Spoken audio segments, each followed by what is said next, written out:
Well, Britain's Prime Minister Theresa May is coming under fire for apparently using the fight against terrorism as a Brexit bargaining chip.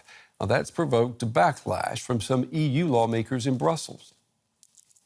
I find the letter of Mrs. May very constructive, generally. But there is also one threat in it, in saying, look, we want also to cooperate with you on security issues in our common fight against terrorism, but you have to give us a good deal on trade and economy. Well, that doesn't work like that. You cannot use, or abuse, I should say, the security of citizens to have then a good deal on something else. All right, that is one way to look at it. How many ways can that be spot? And I'm joined here at the big table by James Kirchick. He's a journalist based in Washington and an author. His new book, The End of Europe, Dictators, Demagogues, and the Coming Dark Age is now out. That has him going through Europe at the moment. Jamie, it's good to have you on the show. Thank you. What do you make of Brexit? Is it the beginning of this end of Europe? It could be. I mean, if you think of the process of European integration being this great post-war achievement in the political unity of Europe, being basically maintaining the peace on this continent for a very long time. This is 40 years of British membership in this political institution is now coming to an end. And it's coming at a really bad time for the European Union when they're facing all sorts of other crises and populist movements advocating for their own, Grexit or Frexit, whatnot. This may bring more momentum to the anti-EU wave. We heard earlier in the program that the EU is handling Brexit poorly, that they should actually make it easy for the UK, and that would be a sign of strength. They're in a really difficult spot, because if they make it easy for the UK, then the argument is, well, that will encourage other countries, and you have to basically, make an example of them. That if you're a member of the club, you get the benefits of being in the club, but if you're not in the club, you don't get the benefits.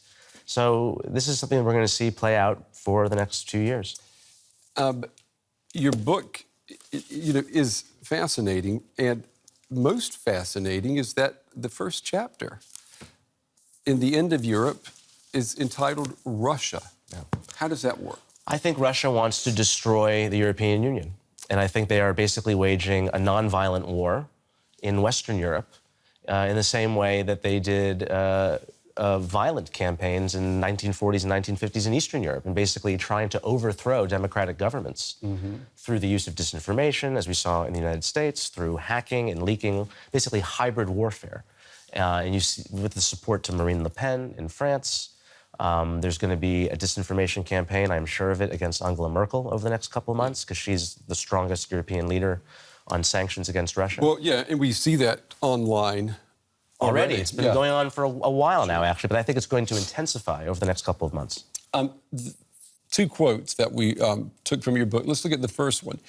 Europe's manifold crises collectively represent a crisis of liberalism. If the values of America and Europe do not continue to shape the future as they have its recent past, then those of authoritarian powers like Russia will.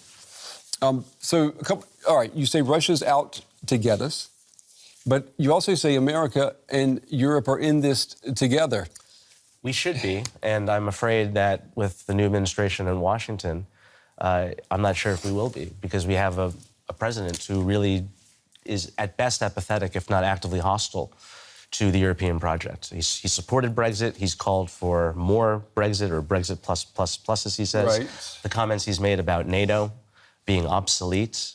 So these two institutions, the EU and NATO, have basically secured an unprecedented period of peace and prosperity in Europe. And now we have a president who seems antagonistic to them. And so this is new territory for us. You said, too, we've got one more quote, Russia has now emerged as the world's leading counter-revolutionary force. You say Putin and his circle, they don't believe in grassroots. They always think that there has to be a hidden hand. I mean, yes. That's an incredibly paranoid picture of the world. It's a KGB view of the world. And if you look at Ukraine, I think this is what they saw. They didn't see a legitimate uprising of hundreds of thousands of Ukrainians demonstrating for democracy, for a Western path for their country. They saw a CIA, EU-sponsored coup, because that's basically how they behave. And they're former Soviet countries. Yeah. And so they can't conceive that there could actually be legitimate democratic movements. We're running out of time. Quick last question. What can stop the coming dark age?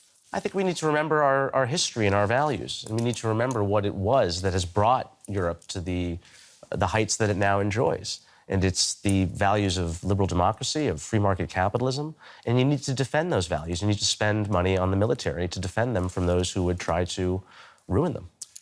James Kirchick, The End of Europe, Dictators, Demagogues, and the Coming Dark Age.